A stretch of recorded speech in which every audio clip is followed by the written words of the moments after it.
두 주 이틀간 하나님께서 우리에게 은혜 주신 그 시간들이 얼마나 기쁘고 감사한지 모릅니다. 저도 한 사람의 성도로서 이 자리에서 하나님 말씀을 드리며 너무너무 행복했고 감사했습니다. 이제 오늘 하나님께서 마지막 날, 오늘은 또 예수님 십자가에 죽으신 성금요일이라 불리우는 이 소중한 날, 하나님께서 우리에게 주시는 말씀 제가 받들어 읽도록 하겠습니다. 오늘 말씀의 본문은 사도행전 12장 1절에서 5절의 말씀입니다.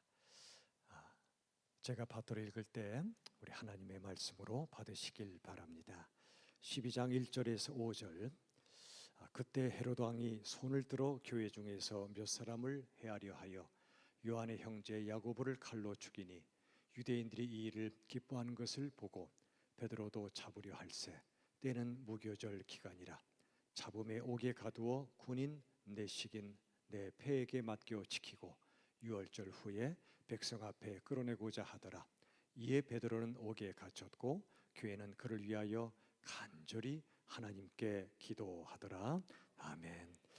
오늘도 우리 유재 목사님 나오셔서 배역에 신실하게 라는 제목으로 말씀 전해 주실 때 오늘 또 크신 은혜 임하기를 바랍니다.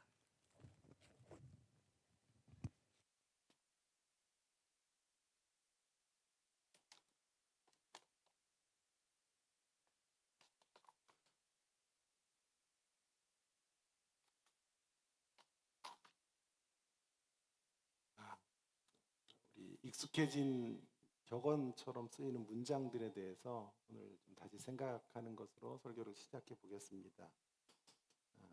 이런 말이 있죠. 믿져봐야 본전이다 라는 말이 있는데 좀 잘 동의가 안 돼요. 믿져봐야 본전이 아니라 믿져서 본전을 못 찾고 그렇게 되는 것이죠. 그러니까 다시 생각해야 되는 그런 문장이라고 생각합니다.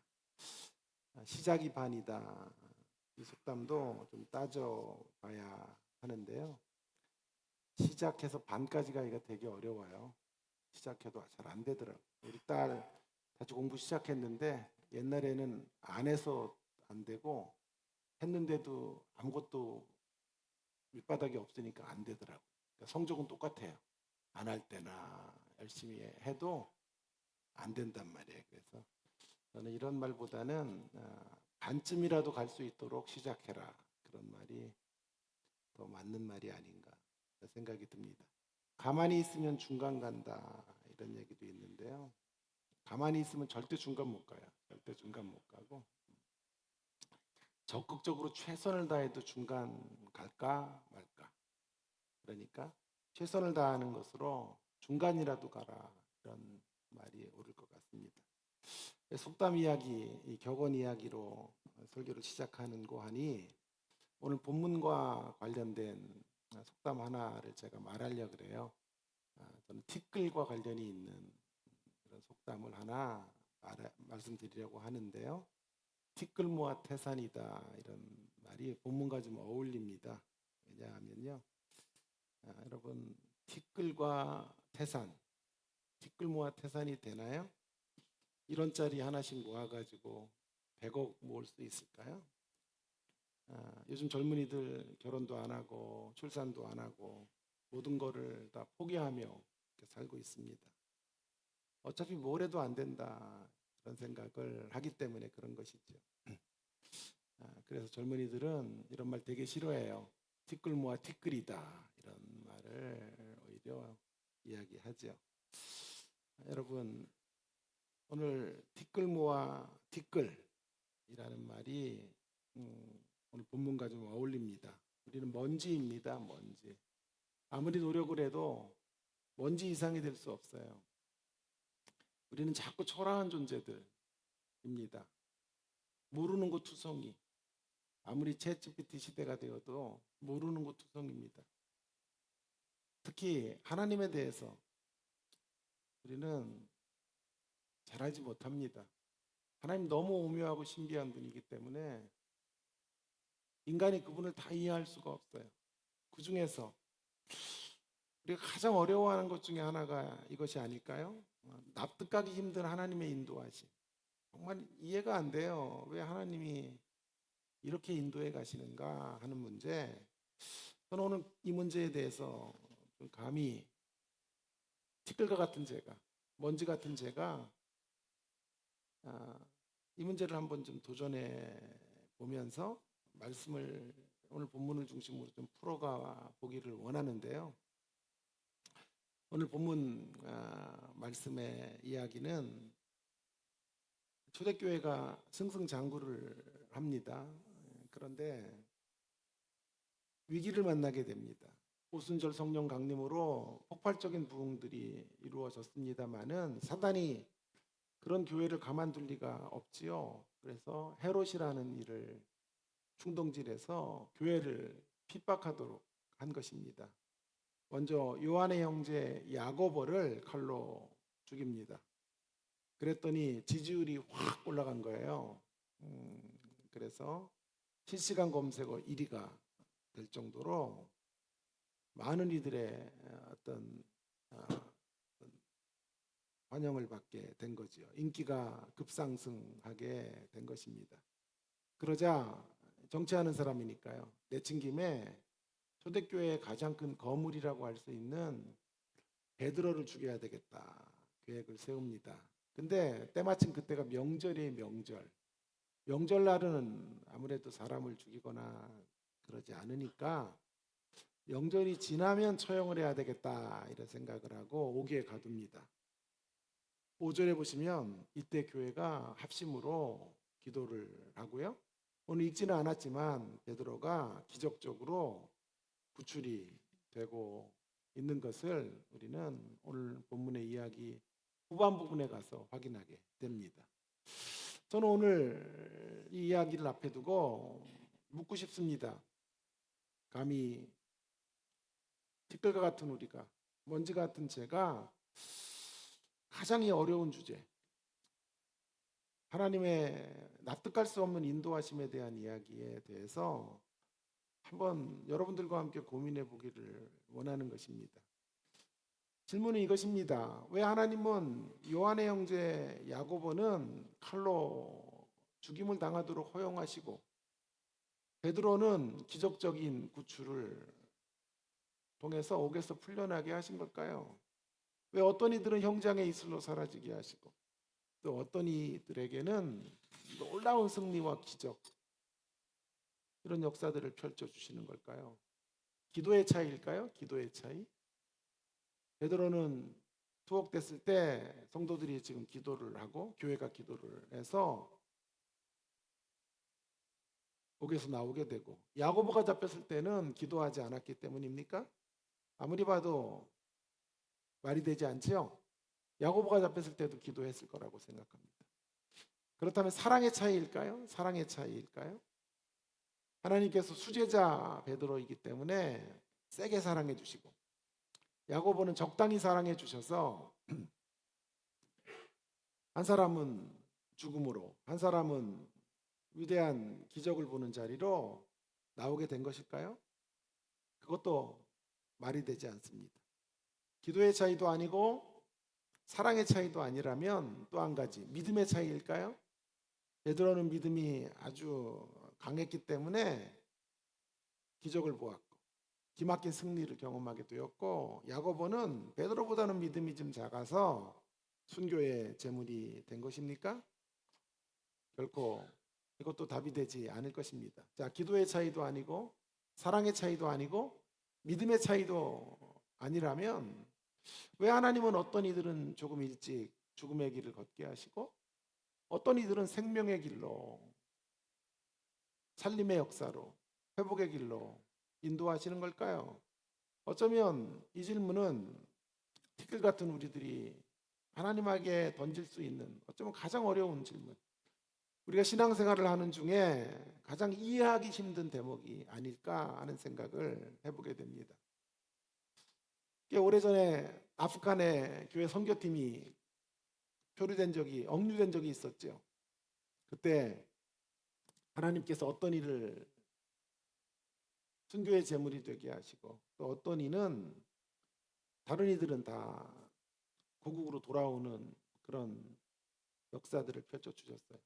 그중에 여러분이 잘 알고 있는 배형규라는 목사님이 억류되어 있다가 그분 한 분이 이제 돌아가셨는데, 제가 제주도에 갔더니요, 이 배영규 목사님 기념관, 순교 기념관이 있더라고요.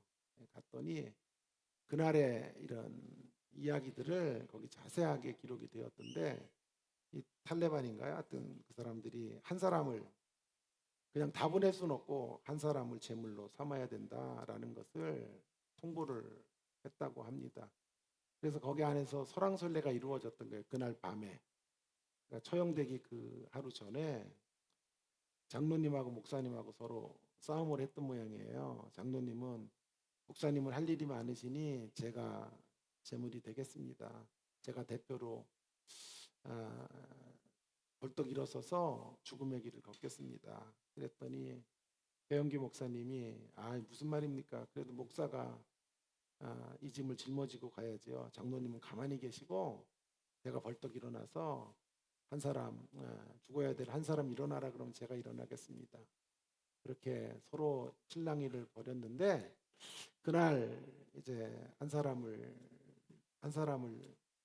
지명하자 배영기 목사가 벌떡 일어났고 배 목사님이 순교자가 되셨다, 그런 이야기가 거기 순교 기념관에 기록이 돼 있어서, 또 동시대를 살았던 목사로 얼마나 제가 감동을 받았는지 모르겠습니다. 사실 이 배영기 목사님이 억류돼 있을 때 그분의 친구, 제 친구인데, 이분은 제 친구인데 저는 배영기 목사를 모르고 제 친구인 그분이 이제 신대원 동기 목사님이 배영기 목사님하고 친구예요. 한양대학교를 같이 나왔다는데 거기 동기 동창이라서 저한테 문자를 보냈더라고요. 배영기 목사가 얼마나 신실한 사람인지 그런 이야기들을 적으면서 정말 선교를 진심으로 하는 사람, 인격적으로 너무도 훌륭한 친구이다라는 이야기를 장문의 톡으로 저에게 보내주었습니다.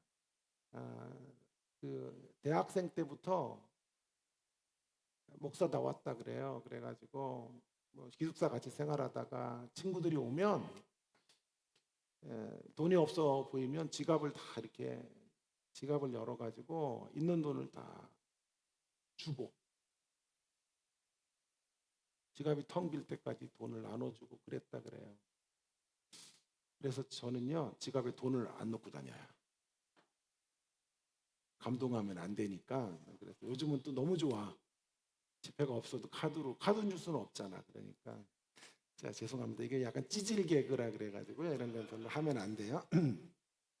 어쨌든 그렇게 신실했던 분인데, 그래서 배 목사님을 위해 기도해 달라고 저에게 간곡히 문자를, 저에게만 보낸 건 아니겠지만 지인들에게 문자를 보냈습니다. 차라리 배 목사 같은 분은 오래 살아야 하고 자기같이 설렁설렁한 목사는 일찍 떠나도 되고, 이런 분은 오래 남아야 한국교회가 빛이 날 거다 그러면서 기도해 달라고 저에게 부탁을 했어요. 그래서 제가 그대로 기도했죠. 하나님, 신실하신 우리 배 목사님을 살려주시고 그보다 모자란 제 친구 목사는 데려가십시오. 이렇게 기도를 했겠습니까, 제가? 여러분, 이해가 되지 않아요. 왜? 하나님은 이 납득이 되지 않는 고난과 상실의 아픔으로 어떤 이들에게는 그러한 자리로 나아가게 하고, 어떤 이에게는 야고보의 현실을 허락하시고, 어떤 이에게는 베드로의 현실을 이렇게 뚝 허락해 주시는 것입니다. 불공평하다는 생각이 듭니다. 여러분, 제가 성경을 사실은 진지하게 읽게 됐던 가장 큰 동기가 뭔지 아세요? 억울함이에요, 억울함. 저는 억울함을 풀고 싶어서 성경을 읽었어요, 사실. 저 좀 보세요, 여러분. 저는 이런 눈으로 사는 게 되게 억울했고, 부모님이 어릴 때부터 정말 너무나 많이 싸우셨어요. 돈 때문에 매일 아버지가 어머니를 때리는 모습을 보며 그렇게 자랐어요. 찢어지게 가난했는데 싸움은 너무 심했고, 그런 모습들이 너무 저에게는 고통스러웠고, 왜 이렇게 세상이 불공평한가, 그런 생각을 했어요. 그리고 저희 어머님에게 들은 얘기인데, 아버지가 하도 핍박을 하니까 저를 임신했을 때 애를 띄는 주사를 한 대 맞았대요. 저를 지우려고. 근데 안 지워진 거예요, 제가. 그리고 또 한 대를 맞았대요, 또 한 대. 두 대를 맞고 산 사람이에요, 제가. 그러니 얼마나 태어날 때부터 환영도 받지 못하고 얼마나 몸이 안 좋았겠어요. 출생하는 순간서부터 그때 애 띄는 주사가 엄청나게 독했는데 그 주사를 두 대 맞고, 그것만 안 맞았으면 저는 아마 하버드에서 지금 교수 생활을 하지 않았을까. 근데 그때 좀 머리가 총기도 잃고 눈도 이렇게 되고 이렇게 된 거예요. 그래 약간 좀, 제가 5학년 때까지 오줌을 쌌어요. 5학년 때까지 오줌을 싸고, 결혼 후라이를 비위가 약해가지고 몸이 워낙 약하게 어떻게 생겨서 먹지를 못하고 그랬던. 그래서 저의 가장 큰 화두거리는 억울함이에요. 억울함. 성경을 억울함의 시각으로 저는 보는 거예요. 그러다가 전 주님을 만났고, 이 땅에 모든 인생들의 억울함은 다 상대적 억울함이고 우리 예수님만 절대적 억울함이시다 라는 생각을, 너무 뻔한 얘기인지 모르지만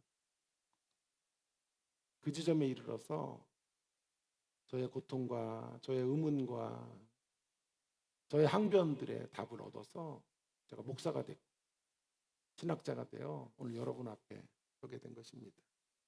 여러분, 그렇다고 하면 우리가 왜라는 질문을, 하나님 왜 이렇게 인도하실까라는 질문은 주로 어느 때 터져 나오는 겁니까?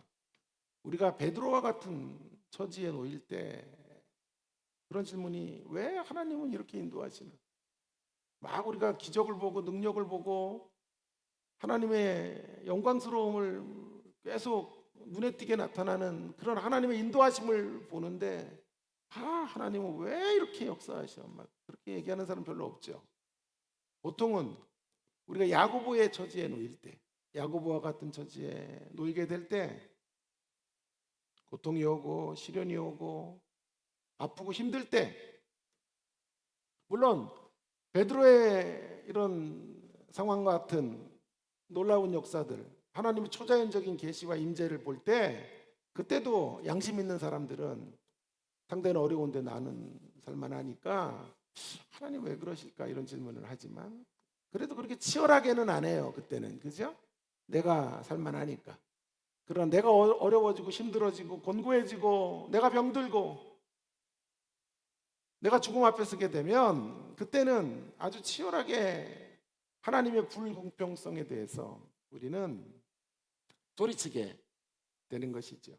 여러분, 제가 어제 교수가 된 이야기, 저의 룻에 대한 이야기를 여러분에게 드리고, 또 우리 딸 이야기를 하다가 시간을 좀 오버하고 해가지고 잠도 못 잤어요. 너무 괴로워가지고 시간을 지켜드려야 되는데, 그래가지고 힘들고 그러더라고요. 제가 소심해요. 저게 성격이 ISFP예요. I가 내성형인데 한 80% 되고, F가 감성인데요 85% 돼요.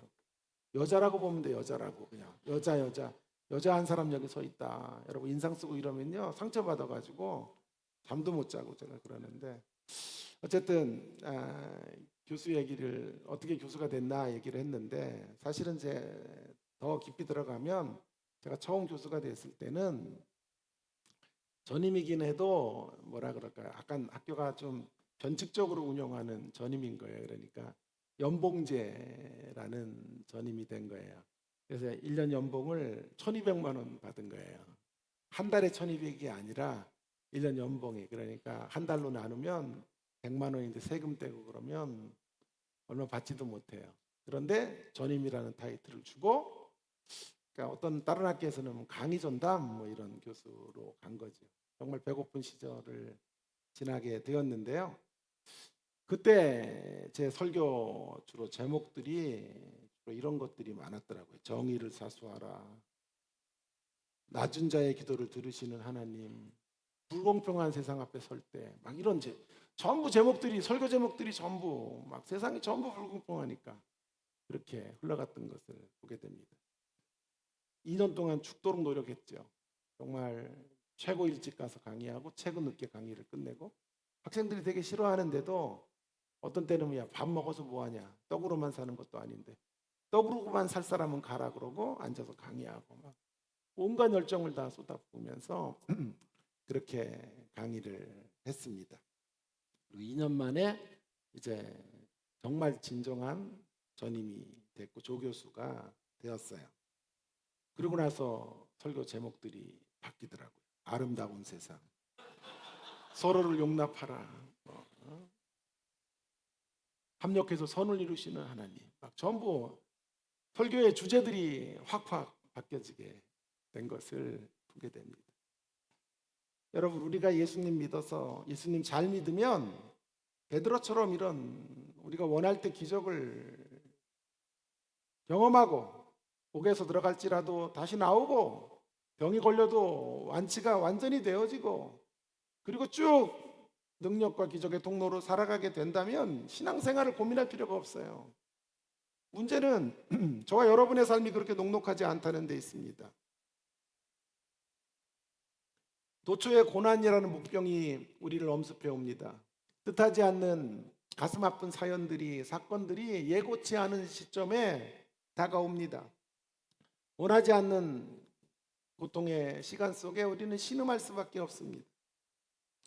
어쩌면 저와 여러분의 신앙의 여정 속에 베드로의 처지 같은, 베드로가 지금 경험했던 이와 같은 사건들, 이런 능력들을 맛보기보다 야고보의 입장과 야고보의 처지에 놓여 있을 때가 훨씬 더 많습니다. 그런데 우리는 이걸 인정하지 않아요. 인정하지 않을 뿐만이 아니라 하나님이 나를 사랑하신다면 나를 베드로처럼 대우해 주셔야 나를 진정으로 사랑하는 것이다 라고 우리는 그런 생각을 하게 되는 것이죠. 그리고 급기야는 우리 하나님께서 우리를 거칠게 몰아가시거나 고난의 깊은 터널 속으로 우리를 이끌고 가실 때 마치 우리가 하나님의 사랑 밖에 내던져진 존재처럼 그렇게 말할 수 없는 섭섭함과 절규와 원망들을 갖게 되는 것입니다. 그리고 아주 잘못된 태도의 반응들을 보이게 되는 것입니다. 제가 유학을 가기 전에 사역을 했던 교회는 부평의 한 유명한 교회였는데요. 거기 함께 섬겼던 장로님 네 분을 최근에 들어서 한번 만난 적이 있어요. 그때는 저랑 주일학교를 같이 하셨던, 주일학교의 부장님 정도를 하셨던, 제가 저 교육전도사로 있고 그랬던, 그리고 강두사 시절에 함께 사역을 했던 분이었는데 교회가 분쟁이 많았던 교회였어요. 그래서 제가 유학을 가고 이분도 견디다 못해 나오셨더라고요. 나오셔가지고 부평 지역 근처에 3,000명 정도 되는 교회로 교회를 옮기신 거예요.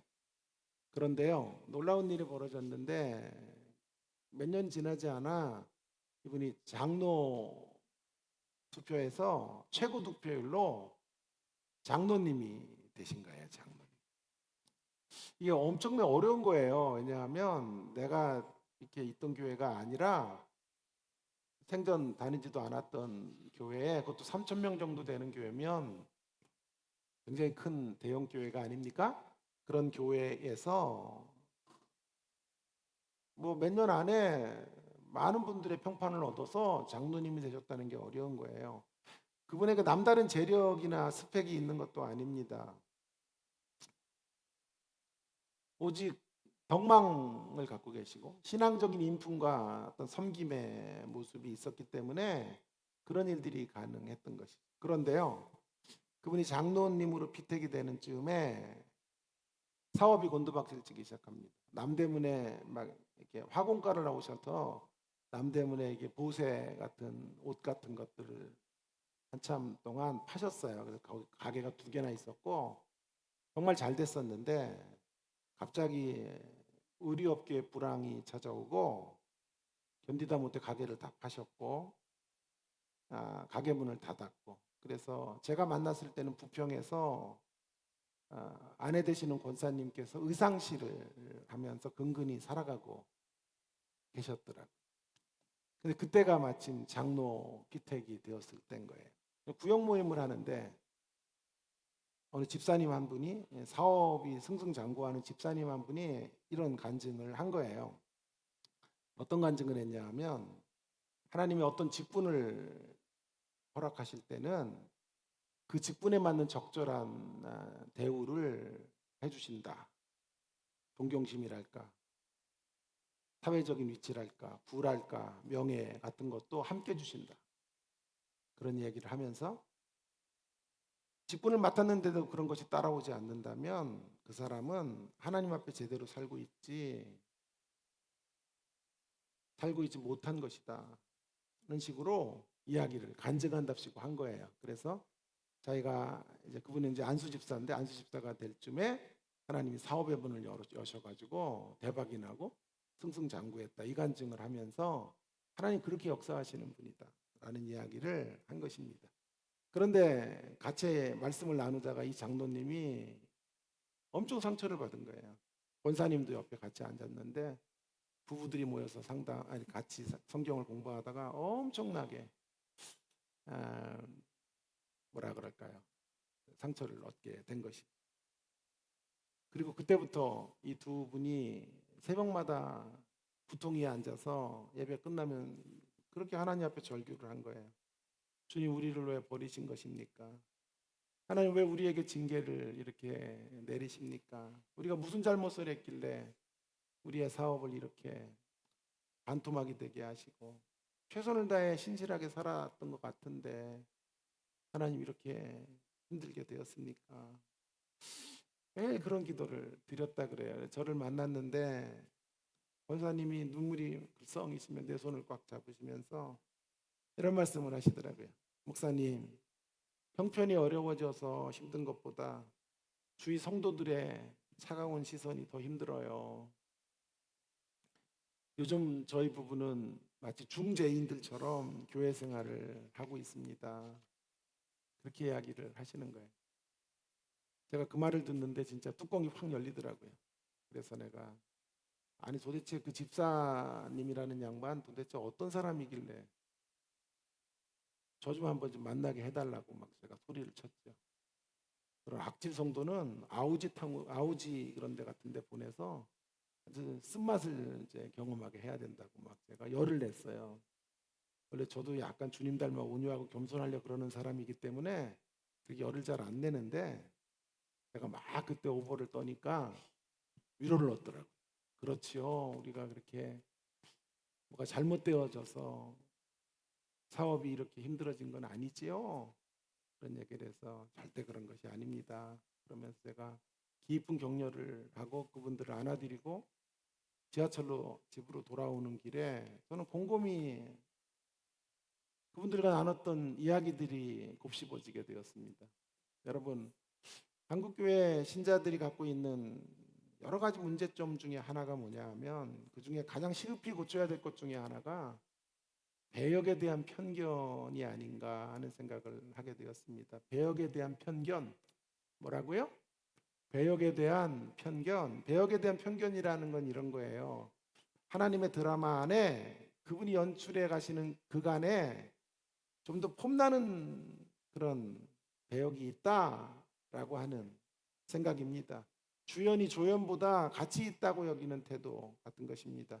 하나님이 더 사랑하는 자들에게는 베드로와 같은 이렇게 옥에서 구출되어지는 것과 같은 기적 같은 역사들을 경험하게 하는 배역으로 이끌어 가시고, 하나님이 조금 덜 사랑하는 사람들에게는 야고보와 같은 힘들고 일찍 사라지는 배역을 맡게 하신다라고 하는, 어쩌면 잘못된 태도와 생각들을 가지고 신앙생활을 하는지 모르겠습니다. 오늘 이 태도를 우리가 고쳐야 하는 것입니다. 이것을 바로잡지 않으면 이런 깊은 상처를 우리 장로님 네 분들이 받았던 것처럼 교회 생활이 상처의 연속이 될 수밖에 없어요.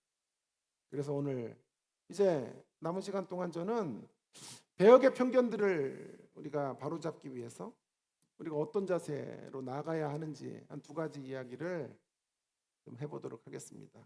첫 번째 메시지는 이것입니다. 첫 번째 메시지 제가 자막으로 앞에 띄워놨는데요.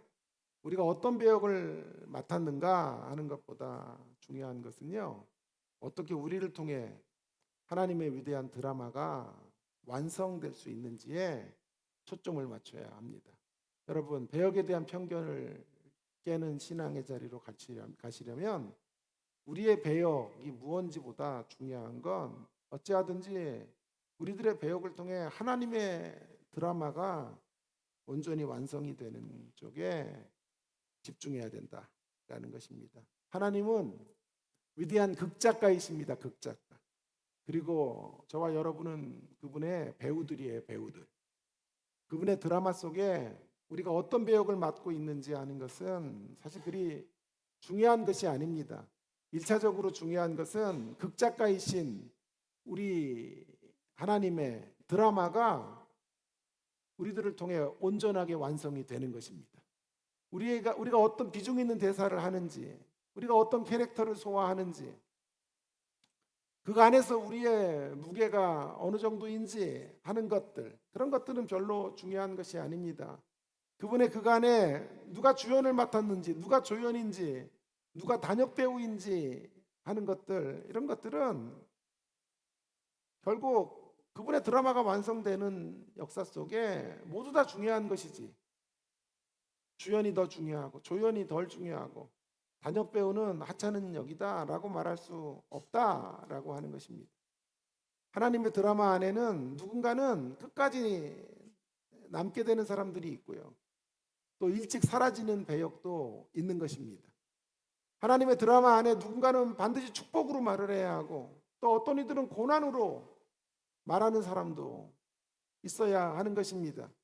성공으로 말을 하고, 또 어떤 이들은 실패의 자리에서, 그 실패의 자리에서도 하나님을 높이며 하나님의 이름을 부르는 그런 배역을 소화하는 사람도 있는 것입니다. 그 누구도 물론 힘들고 하찮은 배역을 원하는 사람은 없을 것입니다. 누구도 짤막한 대사 한마디 하고 하나님의 드라마 안에서, 그 안에서 사라지기를 원하는 사람은 없을 것입니다. 그러나 우리가 그 배역을 결정할 수 있는 권한이 우리에게는 없어요. 배역을 정하시는 이는 하나님이세요. 위대한 극작가이시고 그분은 우리의 판단보다 훨씬 더 지혜로우신 분이기 때문에 우리들 각자에게 허락해 주신 배역은 그분의 지혜 가운데 나온 배역이고 우리에게 가장 적합한 배역들이다 라고 우리는 인정하며 그분의 배역 정하심을 따라 순종하며 따라갈 뿐인 것이죠. 그리고 어찌하든지 우리들의 배역들을 통하여 그분의 드라마를 온전하게 멋지게 완성하는 일에 저와 여러분이 쓰임 받아야 되는 것입니다. 제가 오래전에 보았던 영화, 아주 오래전에 보았던 영화인데요. 그 영화는 1993년도에 영화관에서 개봉했던 영화인데요. 제가 제 인생에서 보았던 영화 중에 몇 편의 영화가 선명하게 기억이 되는데 그 중에 하나가 바로 이 영화입니다. Arrive라고 하는 영화인데요. 사실에 근거한 영화입니다. 1972년도 칠레를 향해 가던 우루과이 럭비팀 선수를 태운 비행기가 안데스 산맥에서 추락을 하게 됩니다. 45명의 탑승자 중에 16명만 생존을 하고, 그리고 그 생존한 사람들이 72일 동안 그곳에 있다가 구조되는 이야기. 눈이 너무 눈 속에 깊숙이 파묻혀 있어서 통신이 가지 않고 구조대가 올 수 없는 그런, 그들을 발견할 수 없는 자리에서 72일 동안 그들이 16명의 생존자들이 살아가는 이야기를 다룬 영화가 어라이브라고 하는 영화인데요. 자, 문제는 두 가지 문제를 해결해야 72일을 살 수가 있어요. 하나는 먹을거리고 또 하나는 추위입니다. 추위. 그런데 추위는 해결이 가능하더라고요. 왜냐하면 동료들, 죽은 동료들의 옷들, 거기 또 비행기 안에 여러 가지 이렇게 담요들 같은 것들을 덮으면서 또 서로의 체온들을 끌어안으면서 어떻게 하든지 추위는 견뎌내는데요. 먹거리가 문제예요. 먹거리가. 눈 덮인 안데스 산맥 그 중심에서 비행기가 완전히 추락을 했기 때문에 먹을 것이 없어요. 처음에는 비행기 안에 남아있는 비상 식량들을 까먹으면서 지내게 되는데 식량이 다 동인하고 그때부터 이제 먹을 것이 아무것도 없어 굶어 죽게 되는 상황에 놓이게 된 것입니다. 그들 모두는 카톨릭 신자들인데 그래서 배고파 굶어 죽어가는 친구가 하나씩 이렇게 생겨가는 자리에 한 사람이 벌떡 일어서서 이런 말을 합니다. 우리는 살아야 된다. 살기 위해서는 방법이 하나밖에 없다. 예상하셨어요? 친구들을 먹어야 된다. 친구들의 살을 먹는 길 외에는 우리가 이 배고픔의 문제를 해결할 수 있는 길이 없다. 그렇게 얘기를 하자 동료 친구들이 주먹으로 막 얼굴을 강타하고 너도 인간이냐고 어떻게 친구를 먹어? 말도 안 되지. 그리고 화면이 바뀌고 장면이 바뀌고 누가 먼저라고도 할 것도 없이 예리한 유리 조각 같은 것들을 가지고 친구들의 시신의 한 조각들을 베어서 먹습니다. 그리고 72일 만에 그들이 생존자들로 구출되어지는 것이죠. 그 생존자들은 정확히 말하면 동료들의 죽음 위에서 살아난 사람들입니다. 저는 이 영화를 보면서 정말 충격을 받았고 많은 생각을 하게 되었습니다. 먼저 우리의 삶이 어떤 것인가 하는 문제에 대해서 깊이 고민하게 되었어요. 여러분, 저와 여러분의 삶이란 생애란 누군가가 죽음으로 말했기 때문에 가능한 것임을 이 영화는 알려주었습니다. 살아있는 자들이 살아남은 자들은 동료들의 인육을 먹으면서 그렇게 살아갔듯이 우리는 누군가의 희생과 도움 없이는 여기 이렇게 존재할 수 없었던 사람이에요. 누군가가 죽음의 길을 걷고 희생의 길을 걸어가고 자기를 내어주는 길로 나아갔기 때문에 죽음의 배역을 소화하는 사람들이 있었기 때문에 저와 여러분이 오늘 삶의 배역을 따라 오늘을 살아가게 되는 것입니다.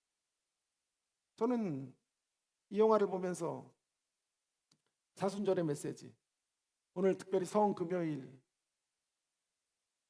주님의 고난을 깊이 묵상하는 그런 메시지와 맞닿아 있다고 생각이 들었습니다. 오늘 이 영화는 십자가의 의미를 선명하게 저에게 알려주었습니다. 고상하게 말해보면요, 십자가란 우리들은 그분의 제물 되심으로 인하여 살아난 사람들입니다. 그분이 우리를 위해 속죄 제물이 되심으로 우리가 죄 용서를 받고 회복되고 주님 앞으로 하나님 앞으로 나아가게 된 것입니다. 그러나 보다 직설적으로 말해본다면 여러분, 우리는 그분의 인육을 뜯어먹고 살아온 사람들이에요. 그분의 인육으로 인하여 되살아난 사람들이에요. 주님의 살과 피를 먹고 마심으로 살게 된 사람들이 우리가 아닙니까? 그렇습니다, 여러분. 그분이 우리를 위하여 제물 되어 주심으로 말미암아 우리는 새 생명을 얻게 된 것입니다. 그분이 자신의 몸을 갈기갈기 십자가에서 찢으심으로 보혈의 피를 흘리심으로 그 주님의 살을 먹고 주님의 보혈의 피를 마시게 되어 저와 여러분이 소생케 되고 하나님의 자녀의 길을 걸어가게 된 것입니다. 이것을 날마다 주님 오실 때까지 기념하라고 하셨고, 그래서 절기마다 우리는 성찬 예식을 통해서 이런 주님의 인육 되심과 주님의 희생 제물 되심을 기념하며 주님 오시는 그날까지 우리가 주님의 살과 피를 먹고 살아가야 될 생애들인 것을 확인하고 점검하는 시간들을 교회가 갖게 되는 것이죠. 사랑하는 여러분, 우리 예수님도 하나님의 드라마 안에서 기적적으로 오래 살아남는 배역을 감당하신 분이 아닙니다. 우리 예수님도 살려주는 배역, 살려내는 배역을 맡으시고 33년이라는 짧은 일기로 저주의 형틀인 십자가의 생을 마감하신 분입니다. 그분이 처절한 죽음의 자리에 서게 되심으로 오늘 저와 여러분이 이렇게 행복한 삶의 터전 위에서 인생을 살아갈 수 있게 된 것입니다. 여러분, 이것이 사실이라면 전 여러분에게 도전하고 싶어요. 우리 정말 잘 살아야 합니다. 잘 살아야 합니다. 제대로 살아야 합니다. 이 주님의 사랑 때문이라도 바르게 살아야 합니다. 나태함이란 단어가 신자들에게는 없어야 합니다. 게으름이라는 말은 잊혀진 단어가 되어야 한다고 생각합니다. 더 오래 남아야 될 배영규 목사와 같이 신실한 사람들이 먼저 떠나감으로, 그들이 희생함으로 더 오래 남아 있어야 하나님 나라 유익이 될 수 있는 사람들이 먼저 하나님의 부르심을 받고 죽음으로 말하고 희생으로 말하고 자기 헌신으로 말함으로 저와 여러분이 오늘 이 땅을 살아가고 있다는 사실을 기억하게 될 때, 이제 우리에게 남겨진 시간들은요, 그 빚을 갚는 시간들이에요. 2배를 더 열심히 살아야 그들의 목까지 신실하게 살아가야 될 삶의 책임이 있는 자들이 저와 여러분이라고 믿습니다. 그분의 제물 대심으로 우리가 기동하고 있기 때문에, 주님의 보혈의 피가 우리의 심령 가운데 흐르고 있기 때문에 우리에게는 더 이상 나태나 게으름이나 권태로움 같은 것은 없어야 하는 것입니다. 이거 첫 번째, 배역의 편견을 극복하는 이야기. 어떤 배역을 맡았느냐보다 중요한 건 우리의 배역들을 통해서 어떤 배역이든지 간에 하나님의 드라마가 완성되도록 거기에 집중하며 걸어가셔야 한다. 두 번째 이야기는요, 배역의 편견을 깨뜨리기 위해 우리가 명심해야 될 두 번째 교훈, 자막을 보시고 우리 한번 같이 읽을까요? 좀 졸리우신 거 한두 분 졸리신 것 같아요. 자, 한번 같이 읽어볼까요? 시작.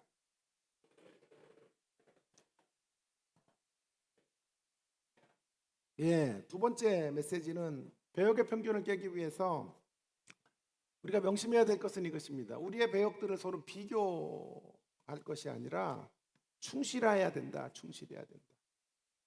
하나님의 드라마 안에서 나의 배역과 다른 사람의 배역을 비교할 필요가 없습니다. 오직 나의 배역이 얼마나 내가 신실할 수 있는가 하는 물음에 우리는 답하면 되는 것입니다. 우리의 관심은 누가 더 멋진 배역을 갖고 있느냐 하는데 관심을 집중하면 안 되겠습니다. 누가 더 폼나는 배역인가 하는 것도 중요한 것이 아닙니다. 오직 우리에게 분부된 주님의 부르심의 자리는 참으로 배역을 신실하게, 참으로 배역을 진실되게 소화해내면 되는 것입니다. 비록 우리가 하나님의 드라마 안에서 대사가 하나예요. 꽥이라는 단어 하나를 외치고 떠난다고 해도 그 꽥이라는 한마디, 그걸 살려내기 위해 수만 번 연습해서 가장 멋진 꽥을 한번 외치고 사라지면 되는 것입니다. 꽥이라는 대사가 짧다고요. 막 꽥꽥꽥꽥꽥 하면 5분 동안 꽥을 끌고 가면 안 돼요. 또 길게 막 꽥 이렇게 이어가도 안 되는 것입니다. 가장 절제된 꽥 한마디를 외치고 사라져 가면 되는 것입니다. 거기에 충실하면 되는 것이에요. 제가 좋아하는 말이 이런 말이에요. 여러분도 잘 아시는 말이죠. 남보다 앞서기보다 전보다 앞서야 된다 라는 말을 좋아해요. 남보다 앞서지 말고 전보다 앞서야 돼요. 다른 사람보다 앞서가려고 하지 말고, 그래 경쟁해서 이겨야 된다가 아니라 어제보다 나은 오늘을 살고 오늘보다 나은 내일을 살아서 남보다 앞서기보다 전보다 앞서가는 저와 여러분의 걸음이 되어지기를 간절히 바랍니다. 제가 좋아하는 글쟁이 중에 늘 잔잔한 감동을 주는 글쟁이 켄 가이어라는 사람이 있어요. 묵상에 대한 책들을 몇 권 썼는데요. 그는 기독교인을 춤추는 사람으로 비유합니다. 저와 여러분 각자가 주님과 함께 춤추는 사람들이다. 켄 가이어는 말합니다. 우리 모두를 춤의 향연장으로 주님은 초청하신 분이십니다. 우리 각자의 손을 잡으시고 주님은 춤추세요. 주님이 스텝을 밟으시며 함께 주님의 리듬을 맞춰서 우리는 춤추며 사는 생애들입니다. 그러면서 그가 제가 평생 잊을 수 없는 뼈 있는 한마디, 그 한마디를 해줘요. 제가 이 말을 너무 좋아하는데요. 들어보세요. 우리는 춤추기 위해 부름받고 있지 춤 겨루기 위해 부름받고 있지 않습니다. 여러분, 우리는 춤추기 위해 부름받고 있죠. 춤 겨루는 사람들이 아니에요. 우리는 춤 겨루는 사람들 아니에요. 누가 더 멋진 옷을 입고 춤을 추는가? 누구 춤이 더 폼이 나는가? 이런 것이 우리에게 더 이상 중요한 문제가 되어서는 안 된다. 우리는 춤을 뽐내는 사람들이 아니라 더불어 함께 신자들과 함께 믿음의 식구들과 함께 춤추는 사람들이에요. 춤 겨루기로 하다가 망한 사람이 있어요. 사울입니다. 다윗과 춤 겨루기 하다가 정신병자처럼 미치광이가 되어 추태를 부리다 끝났던 인생, 비극적 말로를 겪었던 사람이 사울이에요. 그러나 춤 겨루지 않고 더불어 춤추고 그 더불어 춤추는 것을 통해 제국을 무너뜨렸던 사람이 있었으니 다니엘입니다. 다니엘은 느부갓네살이 꿈을 해석하라고 하자 내가 이 꿈을 반드시 해석할 수 있다고 말하고 집으로 돌아가요. 자기 집으로 안 가고 친구들과 함께 모여서 하늘의 하나님께 기도해요. 다니엘이 믿었던 게 두 가지예요. 다니엘은 답이 없었지만 답을 드릴 수 있다고 확신한 거예요. 언어안전이라고 다니엘이 지금 시간 벌기 작전 같은 거 하겠어요. 분명히 답을 얻을 수 있다고 확신한 거예요. 현재는 답이 없으나 답을 분명히 받을 수 있다고 생각한 거예요. 뭐가 있기에? 친구들이 있기 때문에. 믿음의 친구들이 있기 때문에. 그들이 함께 기도하고 열린 하늘로 나아가면 하나님은 응답하실 것이다. 다니엘은 그때 아마 요셉을 생각했을 거예요. 요셉. 꿈의 사람 요셉을 통해 꿈을 해석하는 것으로 민족을 구원시켰던 것처럼 시대와 역사는 바뀌었지만 동일하게 하나님께서 꿈을 매개로 자신과 자신의 친구들 그리고 포로민으로 살고 있는 자기 백성들을 일으켜 세울 것이라는 확신을 가지고 그는 친구들과 함께 기도를 시작하고 2장 16절인가요? 다니엘서 하늘에 계신 하나님께 간구함으로 춤 겨루기가 아니라 함께 춤추는 것으로 바벨론 제국을 무너뜨렸던 사람 다니엘인 것입니다. 여러분, 저와 여러분은 하나님의 거대한 퍼즐 조각들의 한 부분입니다. 중요한 건 얼마나 큰 조각이냐 하는 건 별로 중요한 게 아니에요. 얼마나 신실한 한 조각인가. 다시요. 하나님의 퍼즐 가운데 얼마나 중심이 되는 큰 조각을 내가 담당하고 있느냐 하는 게 중요한 것이 아니고요. 얼마나 진실되고 신실한 한 조각이 될 수 있느냐. 퍼즐을 맞춰보셨어요, 여러분? 저는 늦게 우리 딸 가슴으로 나가지고요. 나이 들어서 퍼즐을 엄청나게 많이 맞췄어요. 피스가 뭐 한 1000개씩 바닥에 깔아놓고 시력도 안 좋은 눈도 보세요. 이런데 그거 맞추고 말이야. 오로라 공주 퍼즐 같은 거 맞추고. 네? 라푼젤 아세요? 라푼젤 그런 퍼즐 같은 거 맞죠. 그 퍼즐에서 중요한 대목이 어디 있어요? 예, 물론 그 왕비의 얼굴 쪽 왕궁의 그림들이 중요하겠지만 저 구퉁이에 있는 하나의 퍼즐이라도 제자리에 위치하지 않으면 퍼즐은 완성이 될 수가 없는 것입니다. 중요한 건 얼마나 큰 한 조각을 내가 담당하느냐가 아니라 얼마나 신실하게 얼마나 큰 조각이냐가 아니라 얼마나 신실한 한 조각으로 설 수 있느냐 하는 것이 중요한 것입니다. 사랑하는 여러분, 우리의 삶이 마치 야고보의 현실과 같을지라도 결국 좌절하거나 절망하지 마시기를 주님의 심장으로 부탁드립니다. 기죽을 필요가 없습니다. 다른 사람처럼 폼나는 자리에 앉아 있지 못한다고 해도 낙심할 필요가 없습니다. 꼭 이것을 우리가 명심하고 사셔야 됩니다. 언제나 명심해야 될 것이 있어요. 우리는 그분의 살과 피를 먹고 마시고 살게 된 인생이라는 것을 언제나 기억하시고, 또 우리 각자가 걸어가는 인생의 길과 방향이 다르다는 것을 여러분이 분명히 확인하시며 하나님의 위대한 퍼즐, 완성되어져야 될 퍼즐의 한 조각이 되기 위하여 신실하게 우리에게 맡기신 일들을 참으로 진실되게 감당해내시는 저와 여러분이 되기를 간절히 바랍니다. 여러분, 저의 동기 목사님 중에 가장 유명해진 분은 분당에 있는 이 땡땡 목사님이에요. 마지막 자만 알려드리면 숫자가 들어가고, 그분이 찬양을 되게 좋아해요. 찬양을. 그래서 설교 때마다 찬양하고, 가운데 자가 찬이고. 자, 그래서 어쨌든 그러나 이름을 다 알려드릴 수는 없어요 지금. 그래서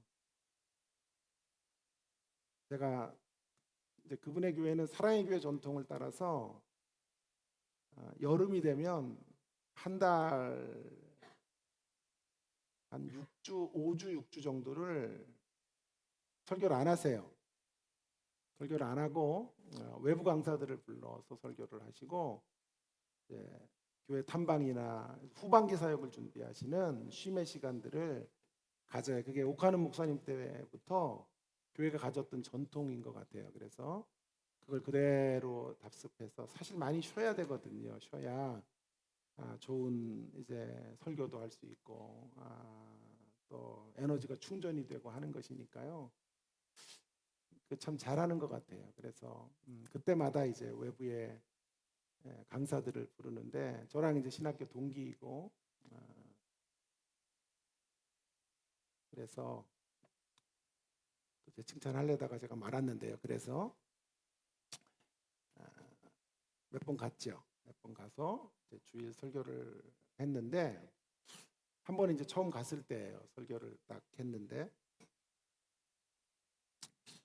내 설교를 이렇게 제가 듣는 걸 되게 싫어해요. 내 목소리도 창피하고 얼굴도 창피하고 이상하게 내 거를 못 보겠어요. 그래가지고 못 들어갔는데, 거기는 한번 들어가 보고 싶더라고요. 들어갔더니 충격을 먹은 거예요. 전주에 얘기를 했네. 자, 이찬수 목사님이 설교했을 때가 전주의 설교의 조회수가 딱 들어오는데 막 2만 몇 건이에요.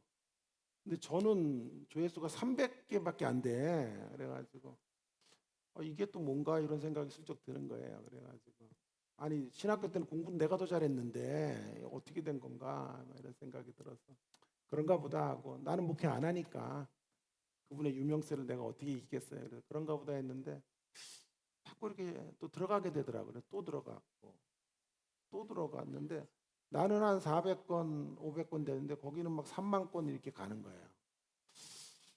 기분이 조금 묘해요. 그래가지고 자꾸 들어가게 되더라고. 들어가면 조회수가 올라가거든. 그래가지고 들어가서 그냥 나오는 게 아니라 이제 여러 번 들어갔다 나왔다 들어갔다 나왔다 하면서 다사상 나도 모르게 조회수를 올리고 있더라고요. 근데 그때 이제 조교가 열쇠가 있으니까 열쇠를 열고 제 방에 들어온 거예요. 깜짝 놀랐지, 내가 얼마나 창피해. 그래가지고 끌라 그랬는데 이게 컴퓨터가 안 꺼져. 그래가지고 안 되겠다 싶어서 줄을 그냥 잡아 뽑았어요. 확 뽑았더니 조교가 교수님 뭐 하고 있다가 이렇게 깜짝 놀라셔가지고 줄을 뽑고 난리를 치냐고. 그래서 동생 같은 조교니까 그래서 아무것도 안 했다고 그랬더니 수상하다고 이실 짓고 하라 그래서 아무것도 아니야 그냥 하다가 그냥 어떻게 줄을 뽑는데 잘 안 된 거야. 그랬더니 교수님 내가 아는데 얼굴도 빨개지고 지금 뭔가 수상해요. 그러면서 막 와가지고 다시 내가 다 보고 나면 다 볼 수 있어요. 빨리 얘기해요. 그래가지고 제가 이실 짓고 그랬지. 사실은 그게 조회수가 이게 너무 차이가 나가지고 거기 막 3만 5천 막 이러는데 나는 1,000건도 안 되고 이러니까 자존심이 상하더라. 그래가지고 들어가서 조회수를 좀 올리다가 네가 들어온 거야. 그랬더니 제 조교가요. 참 이런 예화도 진짜 우리 목사님, 성자 같은 목사님 앞에 하려니까 민망합니다, 진짜. 근데 우리 조교가 이야기를 하는 거예요, 저한테. 아유, 교수님, 그런 거라면 진작에 저한테 얘기를 하셔야죠. 그렇게 얘기를 하더라고요. 그러더니 그냥 갔어요. 갔는데 이틀인가 지나고 갔더니요, 28,667건, 적어왔네요. 28,667건. 할렐루야. 예? 28,667건이 조회가 됐더라고요. 반에 들어가가지고 제 얘기를 한 거예요. 학생들에게. 우리 교수님이 자존심 좀 상해 계시더라. 조회수가 안 올라가서 니들 뭐하냐 그래가지고 아마 신학생들이 다 들어가가지고, 그래서 아마 그 중에 한 2만 건은 아마 우리 학생들이 들어가서 조회를 올려주는 일을 한 것 같아요. 창피하네요. 괜히 이런 얘기하니까. 근데 28,666건이 조회가 되었을 때 제 마음 안에 이런 생각이 쓱 드는 거예요. 너 지금 뭐 하고 있냐? 이찬수보다 유명해지면 뭐 할래? 이찬수는 이찬수의 길을 가고 이우재 너는 너의 길을 가면 되는 거지? 여러분, 사실 저는 존경해요, 이 목사님을. 여기 이 목사님도 존경하고 우리 이찬수 목사님 존경해요. 그런 목사님 만나보기가 쉽지 않아요. 근데 제가 더 행복한 것 같아요, 사실은. 그분은 만나도 불편해요. 어디서 다닐 수가 없어. 막 다니면 사람들이 막 이찬수 목사님이다 하고 달려와가지고 사인을 해달래. 사인을. 무슨 세상이. 그래가지고 나도 나한테 해달라는 줄 알고 볼펜 꺼내가지고 하려 그러면은 나를 이렇게 쳐다보고 이찬수 목사님 사인. 밥을 먹을 때도 막 성도들이 와가지고 막 목사님 너무 존경해요 막 그러면서 하니까 어디 갈 데도 없고, 어디 갈 때도 그분이 여름에도 반바지도 못 입어요. 하도 주변에 아는 사람들이 많고, 지하철에서 누가 툭 치고 지나가도 나는 아무도 모르니까 이게 누구라고 나를 치고 가고 눈도 부라리고 이러는데요, 이찬수 목사님은 그렇게도 못해요. 툭 치고 지나가도 할렐루야 할렐루야. 왜냐하면 그 중에 또 성도님이 계실지 모르니까 그렇게 살아요. 그러니까 훨씬 제가 더 행복하다. 비교할 필요가 없어요. 그분에게 주신 은사를 따라 그분에게 맡기신 배역들을 살면 되고, 저는 저에게 맡기신 주의 배역을 신실하게 감당하면 되는 거예요. 그래서 제가 한 번은 하도 여기 분당에서 만나고 그러니까 내가 좀 쫄리더라고. 그래서 방배동으로 오라 그랬어요. 방배동엔 저도 좀 인기가 있거든. 다닐 때 학생들이 90도로 인사하고 막 그러고, 교수님이다 막 그러니까 오라 그랬더니 치사하게 오지도 않더라고. 어쨌든 그랬는데요. 자, 여러분, 우리가 어떤 배역이라도 감사하며 살면 되는 거예요. 어느 설교집 제목처럼 참으로 신실하게, 참으로 진실되게 우리에게 주신 배역들을 소화하면 되는 거예요. 우리에게 중요한 것은 질그릇의 어떠함이 아니에요. 질그릇 안에 보배가 빛나면 되는 거예요. 보배. 그 보배가 우리 주님이세요. 우리가 비록 이 땅에서 야고보의 길을 걷는다고 해도 괜찮아요. 우리가 비록 이 땅에서 베드로와 같은 현실을 만난다고 해도 교만할 필요가 없어요. 중요한 건 하나님이 우리를 어떠한 방향으로, 어떤 사역으로, 어떠한 길로 이끌어 가시든지 간에 질그릇 같은 우리 안에 담겨진 보화이신 예수님을 사람들 앞에 증명해 보여드리면 되는 것입니다. 야고보의 인생을 살다가 베드로로 갈 수도 있어요. 아니, 야고보로 살다가 야고보로 죽을 수도 있어요. 베드로로 태어나서 야고보가 될 수 있고, 베드로로 태어나서 베드로처럼 살다가 죽을 수도 있어요. 그것은 주님에게 맡기고, 그 길을 인도해 가시는 분은 우리 주님이시니까. 그래서 우리는 질그릇 같은 인생 가운데 담겨져 있는 예수 그리스도, 나를 위해 죽으시고 자신의 전부를 주신 그 예수님, 진정한 보배이신 그 예수님, 그 예수님 한 분 드러내는 일을 위하여 우리가 있는 그 자리에서, 부르신 곳에서 예배하는 우리가 될 수 있기를 간절히 바랍니다. 우리는 여러분 성공 신화를 쓰기 위해서 하는 사람들이 아니에요. 제가 만든 표현인데요. 성공 신화보다 중요한 건 감동 신화를 써내려 가다가 주님 앞에 쓰면 돼요. 성공 신화는 1등, 한국에서 제일 큰 교회들이 쓸 수 있을 거예요. 머리가 돼야 쓸 수 있을지 몰라요. 그러나 감동 신화는 우리 모두 쓸 수 있어요. 우리가 처해 있는 곳에서 배역을 신실하게 감당할 수만 있다면 하나님을 감동시킬 수 있고, 감동 신화의 주인공으로 여러분 그렇게 우리의 인생들을 살아낼 수 있게 되는 것입니다. 오히려 야고보의 자리에 있을 때 일이 힘들고 어렵고 곤고하고 죽음의 위협이 있을 때 그러한 자리에서 주님을 더 굳게 붙잡는 것을 바라보며 그 주님과 함께 동행하고 사는 모습이 보여질 때 제가 보기에는 훨씬 더 멋진 감동신화가 쓰여질 거라고 생각해요. 그때 세상이 야고보와 같은 현실을 만났는데도 어떻게 저 배역을 저렇게 소화하고 있는가, 그런 우리의 모습을 보면서 놀라게 될 것입니다. 세상은 영웅 호걸들을 만난다고 놀라지 않아요. 세상은 영웅 호걸들을 너무나 많이 봤어요. 성공한 사람들, 승리한 사람들, 산 정상에 올라서서 자기의 이름 석자를 내놓는 사람들을 너무나 많이 봤기 때문에 신자 중에 그런 성공한 사람이 또 한 사람 생긴다고 세상은 끔찍도 하지 않아요. 세상이 어느 때 놀라고 감동하냐 하면 성공한 사람들의 스토리를 만날 때 감동하는 게 아니라 다른 이야기를 만날 때, 다른 이야기, 예수 그리스도의 구속을 통해서 예수 그리스도의 가치와 정신을 드러내는 이 세상에 흉내도 낼 수 없는 다른 삶의 이야기를 살아내고 있는 사람들의 몸짓과 그들의 간증들을 들을 때 세상은 흥분하게 되고 충격을 받게 되고 우리에게 다가와서 어떻게 그런 삶을 살 수 있는지를 묻게 될 것입니다. 저런 환경이 던져졌는데도 견디시는구나. 저런 강적을 만나서도 기도하시는구나. 저런 극심한 고통의 자리에서도 찬송할 수 있구나라고 하는 것을 보여줄 수 있는 자리가 어쩌면 야고보처럼 이렇게 힘들고 어려운 시간을 지나갈 때라고 생각합니다. 열린미전교회 모든 성도님들은 성공신화의 주인공보다 감동신화의 주인공들로 주 앞에 인정받으시는 여러분 되기를 주의 이름으로 축원합니다. 제가 오늘 강영호 박사님 이야기를 좀 하고 설교를 마치려 그래요. 그럼 강영호 박사님 아세요? 성공신화의 주인공이라고 해도 틀리지 않을 거예요.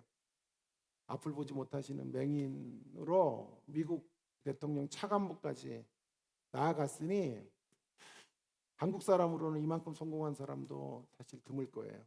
저희 학교 2번 오셨어요. 2번 간증을 교직원 예배 때 하시는데 제가 듣다가 죄송하지요. 빈정이 좀 상했어요. 너무 자기 간증을 너무 많이 하는 거예요.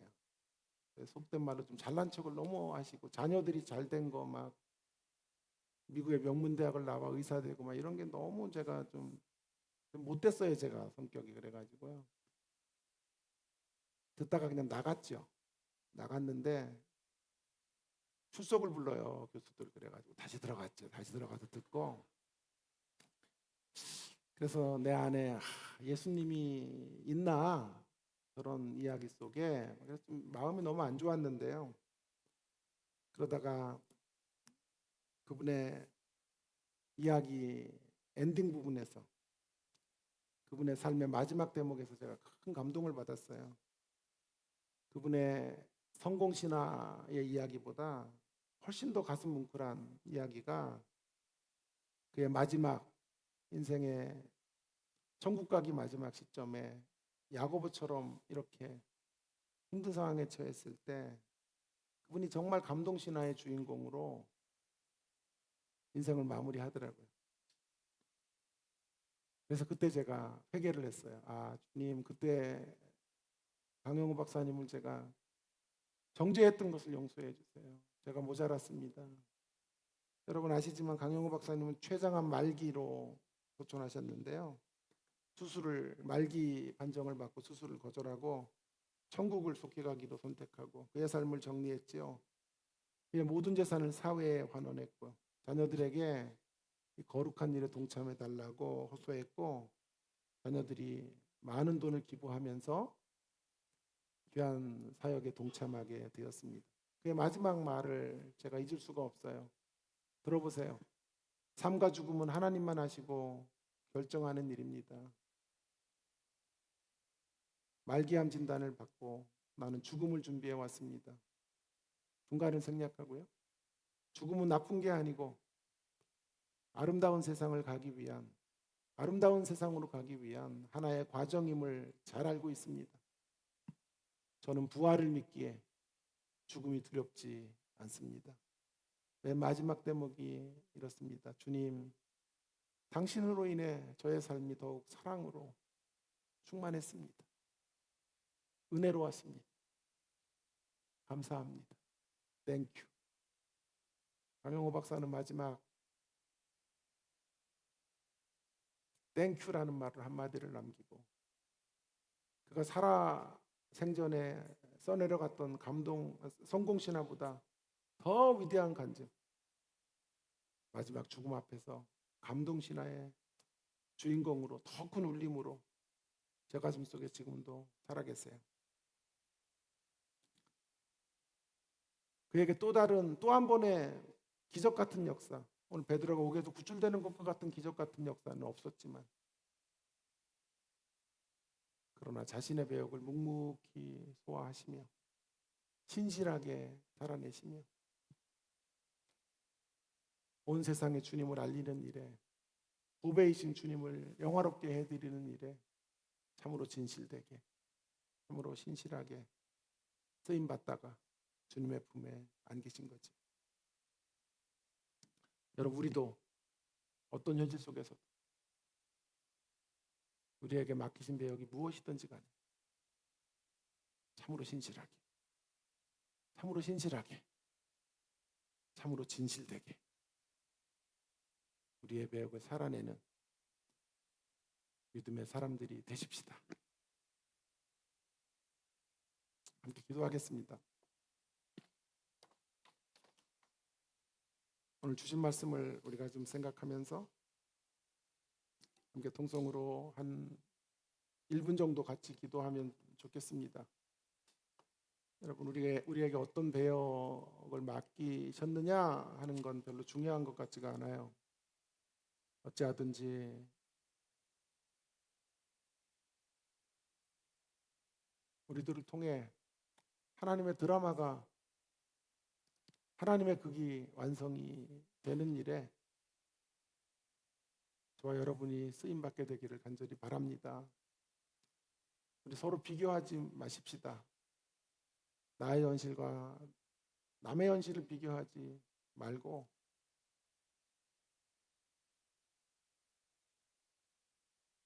우리에게 맡기신 그 일에만 집중하며 참으로 신실하고 참으로 진실되게 우리에게 맡기신 배역을 주님 오시는 날까지 살아내기로 결단하는 우리가 되었으면 좋겠습니다. 언제나 기억하세요.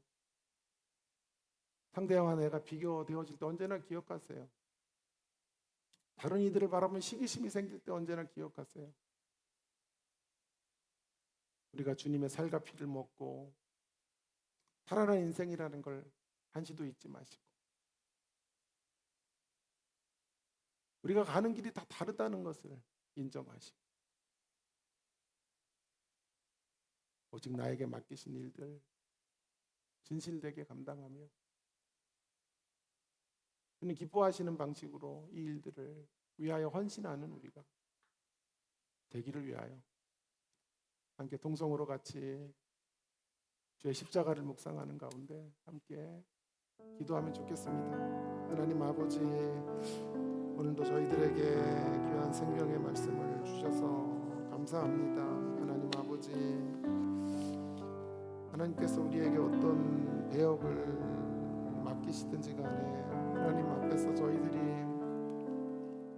참으로 주의 배역이 완성되는, 주의 드라마가 완성되는 일에 집중하고 헌신하며 쓰임받는 생애 되어지기를 원합니다. 우리의 배역을 비교하지 말고 참으로 진실되고 신실하게 하나님 우리에게 맡기신 일들 속에서 하나님께 영광을 돌려드리고, 하나님 아버지 성공신화의 주인공이 아니라 감동신화의 주인공으로 그렇게 쓰임받는 하나님의 백성들이 다 될 수 있도록 주여 은혜를 베풀어 주시고, 저희들의 작은 헌신을 통하여 저희들이 맡기신 저희들의 퍼즐들을 통하여 하나님 아버지 작은 퍼즐의 한 조각이 되는 것을 통하여 어찌하든지 하나님의 역사가 우리를 통하여, 우리 교회를 통하여 아름답게 이루어지게 하시고, 보배이신 그리스도가 세상 가운데 증명되어지고 나타나고,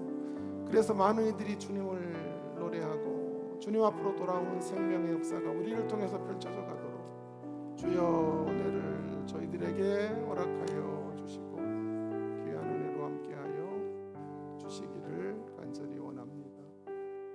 하나님 아버지, 오늘도 저희들에게 귀한 생명의 말씀 주셔서 감사합니다. 배역에 대한 편견 이제 날려버리게 하시고, 우리가 어떤 배역을 맡느냐보다 우리 하나님의 드라마가 우리를 통해 완성되는 일에 집중하며 살아가는 저희들이 되어지기를 간절히 원합니다. 서로의 배역을 비교당하지도 말게 하시고, 함께 춤추는 사람들로 더불어 주님과 함께 춤추는 열린 비전교회 모든 성도님들이 되게 해주시기를 간절히 원합니다. 성공신화의 주인공이 될 수 없을지라도 주님 감동신화의 주인공이 꼭 되게 하셔서 우리 안에 계신 보배이신 그리스도를 높여드리고, 우리의 질글 가운데 담겨 계신 그리스도를 나타내고 증거하고 증명하는 그 일을 위해서만 힘있게 달려나아가는 저희들 모두가 되게 하여 주시옵소서. 남을 이기기보다, 남보다 앞서기보다 어제보다 나은 오늘을 살고 오늘보다 나은 내일을 향해서 발전해가고 달려갈 줄 아는 그런 하나님의 사람들로 성장해 가도록 은혜를 허락하여 주시옵소서. 리더십이 교체되어지는 이 혼돈의 시간 속에서도 우리 하나님께서 우리 교회를 지켜주시고 사랑하는 우리 이 목사님을 더욱 강건하게 해주시고,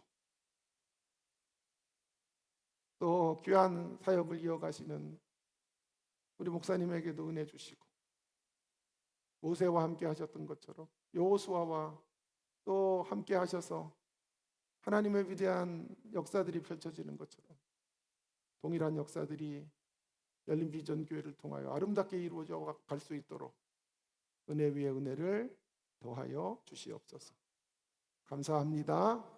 이 모든 말씀 예수님 귀하신 이름으로 간절히 기도 올리옵나이다. 아멘.